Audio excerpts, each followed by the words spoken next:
Heavy duty reviews coming at you. This is going to be sort of a shooting review, an overview of the of several of my guns, including the Beretta PX4 Storm compact 40 caliber. This is the 629-6. I did a lot of work to this gun, reconditioned the metal, sanded, polished, did a trigger job on it, slicked up all the internals, put these handy grips, grips that look exactly like vintage grips on it, refinished the grips because I didn't like the matte finish they had on them. It's got a great trigger, great trigger pull on it. I'll show you that. I'll demonstrate that in a minute. Got my 19-2 in the bright blue finish, and I keep it bright blue like this with Renaissance wax. Every time I clean it, I put on a coat of Renaissance wax. These are not the original grips. These are vintage Smith & Wesson grips, but these are not the original grips that came with it. These are actually the vintage grips that came with it.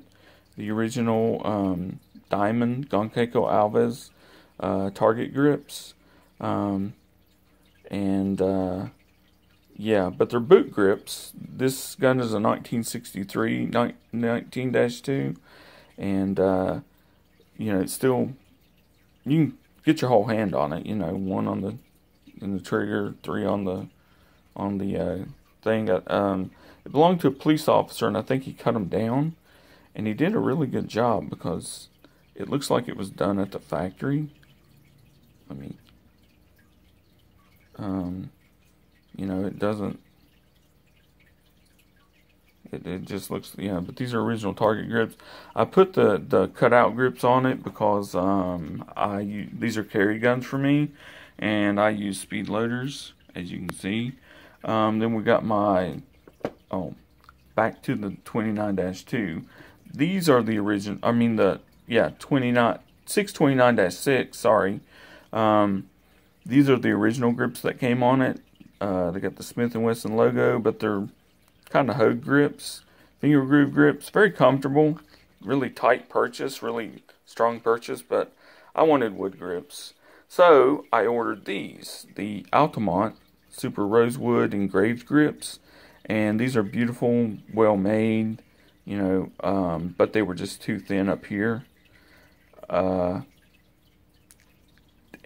shooting 44, you know, I shoot Underwood ammo and a lot of other powerful 44 Magnum loads, and it was cutting into where it's so thin right here and sort of sharp, it was cutting into the web of my hand. I've still got a mark from that. It was bleeding really bad, and with these grips that doesn't happen. These are thick, these are same thickness, same fill up your hand as the vintage grips. And on the 66 No Dash, you know, they have the stainless steel sights. I reconditioned the metal. This gun was really scratched up. That side plate looks like someone took a knife to it and just dug into it numerous times. But I sanded it down, polished it up, used Big Swole 58's method. None of these guns are loaded, by the way. I do have the speed loaders here, but the bullets are actually in the other room. And that goes for all four of the guns. I do have the magazines here just for demonstration purposes. But yeah, I didn't do a trigger job on this. I did change the grips. This thing is in 100% condition right now. I mean, there's nothing, not a mark on it. But it originally came with these Pekmar presentation grips, and they're fine.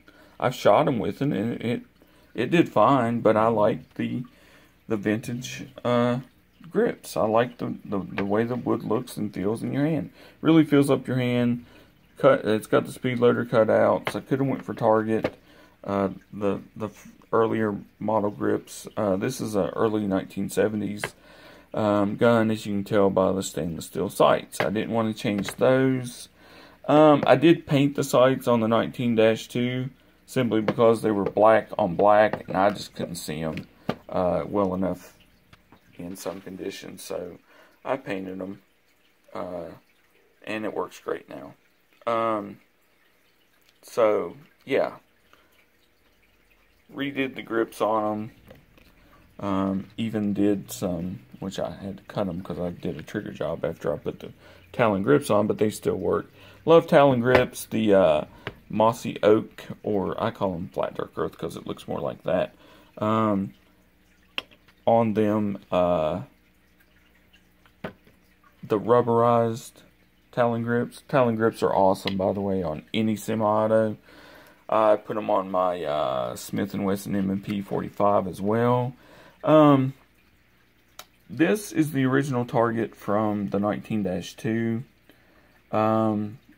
The time before last I went, and didn't quite get it drilled in to where it was consistently hitting the bullseye. I mean, it did hit the bullseye at the last there, but I kind of like to, I'm kind of a perfectionist. So, but I ran out of ammo for first time ever, and that's where we were at that. And then here's where we were on the 66 no dash. These were my last 2 or 3 shots. They were directly in the bullseye, and they was where I wanted it. This was the 629-6. My last shots were in this area. It just ate the bullseye up. But for some odd reason, let me find the... I decided to mess with the sights again. So I got them too far over to the right. I don't know why, because I shoot, which it's more pronounced because I'm left-handed. And when you do that, it sort of, you know, when you pull the trigger, it sort of moves it further. It's more pronounced to the right. But at the end, I got it to right in this area and right there. So it's in the general vicinity. This is where the 66 no dash ended up. These shots right here. So I'm happy with that. And let me see. This is where the 19-2, so I did get that one lined out. This is where it ended up after adjusting the sights. It just ate the bullseye up. I'm happy. I could adjust the 629 sights over to the left just a tad bit. But now we're going to talk about trigger pull. I did trigger pull. I did trigger jobs on only 2 of these guns because the 19-2 and the 66 no dash are excellent. This is my carry weapon. I did do a trigger job on it. I slicked up some of the internals. I didn't do a full take out all of the trigger assembly and replace it with the Langdon tactical kit. But if you take the back strap off and a couple other moves, you got to take that bar out, and you can do a trigger job and to make it a little bit lighter with the spring from a D-spring from a Beretta 8000 or Cougar 8000, whichever you want to call it, and it'll drop it a little bit. But if you take it out of a certain 92, put it in there, it drops it dramatically. And it's still, I've never had a misfire with this gun at all. I'm going to try to